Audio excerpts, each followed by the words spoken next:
Kim Jong Un's half-brother was assassinated earlier this week in Malaysia, and now we have some more reports clarifying what occurred that day and who has gotten arrested as a result of potentially being suspects in this case. So, first of all, the person who got killed is Kim Jong Nam. There he is. He's the half-brother of Kim Jong Un, who's the dictator of North Korea. Now, apparently, 3 suspects, 2 women and a man, were picked up separately. The women were identified using closed-circuit TV footage, and it was at the airport where he was murdered. So he was 45 years old, and 45 or 46, and he suddenly fell ill Monday morning. He was being rushed to the hospital because he was feeling so sick, and he actually died on the way to the hospital. One of the women suspects had a Vietnamese travel document and was picked up at the budget terminal of the airport, the very place where the alleged attack took place. The other woman held an Indonesian passport and was arrested. At this moment, we don't know whether or not those passports were fraudulent or if they were really their passports, but that's what we know about them so far. After Kim Jong-il's death in 2011, Kim Jong Nam complained that Kim Jong Un, his half-brother and the country's new leader, was failing to treat him with respect and send him enough money. So he had been criticizing Kim Jong Un, and that put him at a lot of risk. And at some point he realized, oh, he's going to try to kill me, and he's going to try to kill my family. And so later on, he pleaded with Kim Jong Un to spare his life and his family's life. But as we know now, it's widely suspected that Kim Jong Un basically ordered this assassination. To be fair, it is an unsolved mystery. Another mystery is how he was killed. Yesterday, we thought it was with poison needles and that the women had come up to them. Because, by the way, we didn't create that. That was in the news stories. That they had come up to him. This I did create. And went, and it stuck him with poison needles. And he was like, as it turns out, no, it was some sort of spray that they put on it, sprayed in his face. Yeah, so I'm going to say this with caution because it's still a little unclear. Some reports... It's undetermined It's right now. undetermined. We do know that it's very likely that he was killed as a result of poison, but we don't know how the poison was administered. Was it administered through spraying his face, or was it administered through needles? So again, there are conflicting reports. The Associated Press is reporting that it was through a spray. Yeah, so one version of that story is they sprayed it in his face, and he's like, and then they put a rag over his face to make sure that it's soaked in. By the way, that's a dangerous game to play.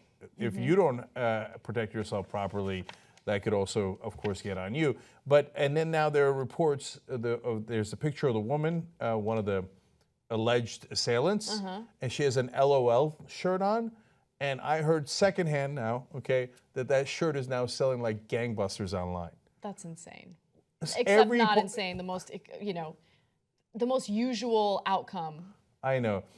Every part of this story seems unbelievable. Yeah. And unprecedented, but apparently it's true. And we know this for sure. Kim Jong Nam is gone. So he's definitely dead. Somebody definitely assassinated him, although we don't know if they were laughing out loud when they did it. Yeah.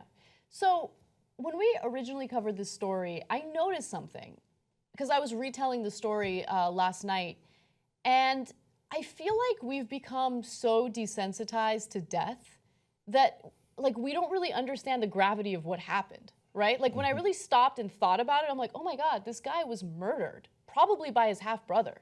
That's insane. Yeah, you're very right about that. That's funny, Anna, because I was just thinking about that in other contexts. So much war and so much death in the news today including the cop shootings and all that stuff that in the old days it was a big deal to take somebody's life. Whereas now it feels like, oh yeah, no big deal. And to be fair, even we joke around. I mean, this is a weird context. Okay? It's a very strange story, definitely. Yeah, and it's so detached from us. But you're right that about the general trend, and the guy was a real person. Now he's a character, and as with everything in North Korea, it's a super strange story. He lost power when he was trying to sneak into Disneyland, pretending to be from Dominican Republic. Yeah, he had a passport from the Dominican Republic. Okay, that's all right. If you say so.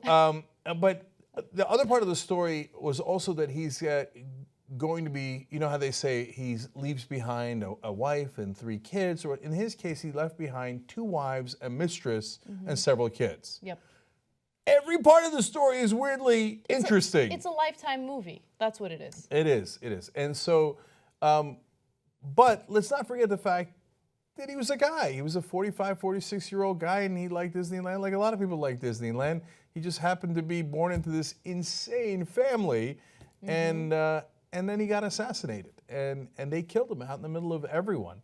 So we certainly shouldn't get desensitized to that, because if that starts a trend, and we know that others have done, people have accused Putin of doing that to his opponents in other countries, including the UK, that is a very dangerous trend, let alone what happened to Kim Jong Nam.